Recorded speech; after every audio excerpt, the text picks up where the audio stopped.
Welcome to the Deep Dive.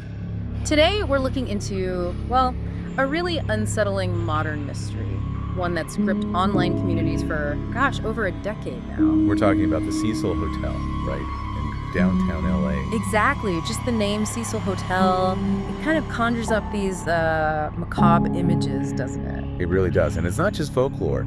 This place has a genuinely grim history. Suicides, overdoses. And even that chilling connection to Richard Ramirez, the Night Stalker, he supposedly stayed there. Yeah, during his murder spree. So the place really has this dark magnetism about it. It's quite the backdrop, and into this setting, in January 2013, comes Elisa Lam. Right, a 21-year-old student, Canadian, from Vancouver. Bright, curious, here in LA for a solo vacation. Eager to see things, documenting her trip, blog posts, Tumblr updates. And the Cecil Hotel, well, for a budget traveler, it probably seemed like a practical choice, maybe unassuming. She likely had no idea about its past. So she checks in, starts exploring the city, and she's keeping in touch with her family back home, right? Daily calls, that sort of thing. Yeah, absolutely. Regular contact until January 31st, 2013. And then silence. Just complete silence. No calls, no posts, nothing. Elisa Lam had just vanished. Wow. Okay. And that's really where our deep dive starts today. We want to unpack the really perplexing details surrounding her disappearance and ultimately her tragic death. We'll definitely get into that strange security footage. The footage that just baffled millions, yeah. And the bizarre discovery of it all. And all the questions that still swirl around this case. It really is one of the most unsettling modern mysteries, especially, like you said, in our digital age. It absolutely is. So let's start with the timeline. Elisa doesn't check out when she's supposed to. The LAPD gets involved. Right, the Los Angeles Police Department, they launch a search. Standard procedure, flyers go up, detectives are out looking. But the real turning point, the thing that made this explode online, was that piece of security footage. Oh yeah, the elevator video. Yeah. Taken from inside one of the Cecil's elevators, apparently just before she disappeared. And what people saw in that video, it was just deeply unsettling. Can you describe what was happening? It's her behavior. It's just odd. She looks disoriented, maybe even frightened. You see her getting in, pressing a whole bunch of buttons on the panel. Yeah, like all of them. And then she steps in and out of the elevator repeatedly, peeking out into the hallway. And she's making these strange hand gestures too, right? Almost like she's talking to someone who isn't there. Exactly. And the weirdest part, the elevator doors, they just don't close. Not for a long time. So strange. She peeks around the corner again. Looks like she might be hiding from something or someone. And then she just moves off camera. Vanishes from the frame. It really doesn't offer any easy answers, does it? Not at all. It's a sequence that just defies simple explanation. So when that footage gets released, when it hits the internet, what was the reaction? Oh, it was immediate and huge. Just an explosion of theories and speculation online. What kind of theories started popping up right away? Well, everything, really. People wondered, was she having some kind of severe mental health episode? That was one line of thought. Okay. Others were convinced someone else had to be there, just off camera. Maybe stalking her, maybe interacting with her in some way we can't see. Right, because of the hiding behavior and the way she seemed to be talking. Exactly. And then, of course, given the hotel's history, the paranormal theories came out. Was the place haunted? Was she possessed? The video was so ambiguous, it just left room for almost any interpretation. It really did. It became this sort of digital Rorschach test. Yeah. Millions of people trying to solve it from their keyboards. It was quite a phenomenon. So the video's out there, theories are flying, but still no Elisa. Right. 2 agonizing weeks pass. No sign of her anywhere. And then things take another strange turn back at the hotel. Yeah, guests start complaining about a really foul odor in some of the rooms and hallways. Not just an odor, right. Weren't there other issues? There were. Low water pressure, people saying the tap water tasted weird. Some even reported it looked dark, like a dark tint when they turned on the shower. Did the hotel staff immediately connect this to Elisa's disappearance? Or think to check the water source? Well, not right away, it seems. It took until February 19th, so nearly 3 weeks after she vanished, for those complaints to really mount up. And that's when they sent someone to check things out. Yes, finally.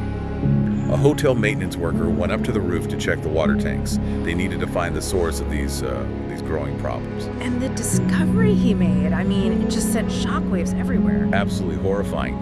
Inside one of those big metal water cisterns on the roof, he found Elisa Lam's body. Naked, you said? Naked, floating face up in the water, Her clothes were found later, sunk at the bottom of the same tank. Just unbelievable. And the official cause of death, what did the coroner rule? The coroner's report eventually concluded it was an accidental drowning. They noted a possible link to her bipolar disorder. Maybe an episode triggered it. But they also found no signs of trauma, no foul play. Right. No signs of external injuries.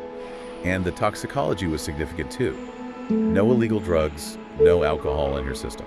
Okay, so accidental drowning, possibly linked to a bipolar episode, in a locked water tank on the roof.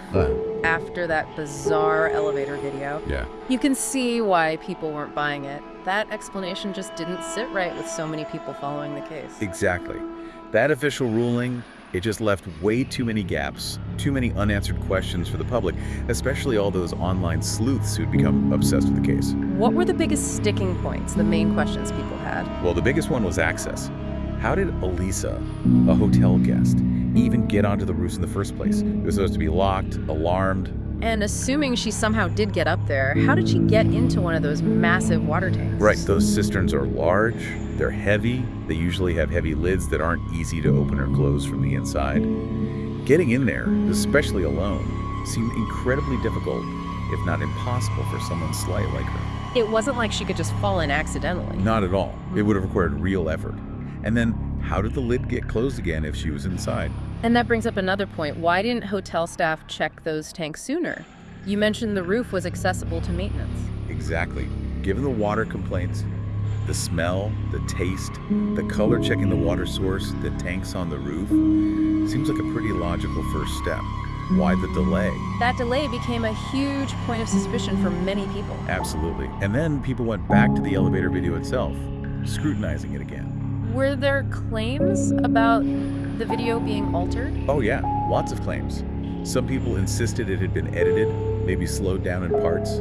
Others were sure the timestamp was off or that frames were missing. Or that critical moments showing someone else were somehow cut out. Precisely. The idea persisted that someone else had to be involved, someone the camera just didn't catch, or whose presence was deliberately obscured. The official story just couldn't easily reconcile that video with the final discovery. And all this doubt, all these questions, it naturally led people to dig deeper into Elisa's background, didn't it? It did. That's when her history with mental health became more widely known. Her diagnosis with bipolar disorder, also depression. And she was on medication for these conditions. Yes, several prescribed medications. And the toxicology reports, while showing no illegal drugs, did indicate she had probably missed some doses of her prescription meds around the time she disappeared.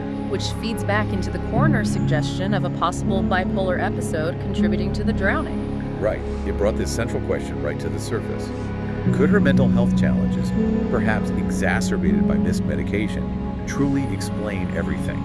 The bizarre elevator behavior, getting onto the locked roof, getting into the tank. Or was something else going on? That's the dichotomy. You have the official explanation focusing on mental health and accident, and then you have this intense public skepticism, this insistence on something more complex, maybe more sinister, or even, for some, paranormal. It really shows how hard it is for people to accept ambiguity, especially when the details are so strange and visually documented like that video. Very true. Yeah. And in the age of the internet, every detail gets magnified, debated, turned into a piece of competing narratives. So whether it was that chilling footage, the really bizarre discovery, or just all those haunting unanswered questions, Elisa Lam's case just exploded. It became a true online legend. Totally.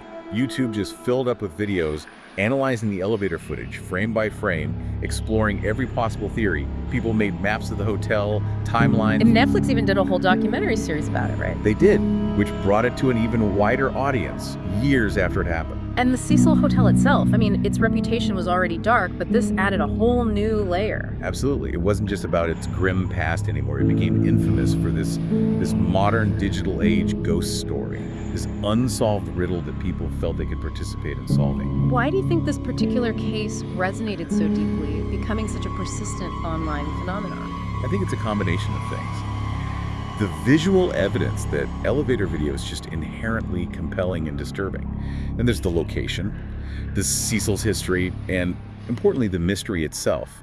It felt solvable, yet wasn't. It invited participation. People felt like they could crack it. Exactly. It tapped into that collective desire for answers, for narrative closure. It turned a really tragic personal event into this sprawling, captivating puzzle that millions engaged with. And even now, more than 10 years later, the Elisa Lam case, it still haunts people. Those who followed it closely haven't really forgotten it. Now it sticks with you. It really makes you think, doesn't it, about mysteries in our time, in the digital age. You have so much information, so much scrutiny, you have viral evidence like that video. And yet, Some events, like Elisa Lam's final moments, they just resist a clear, definitive explanation that everyone can agree on. they remain stubbornly ambiguous.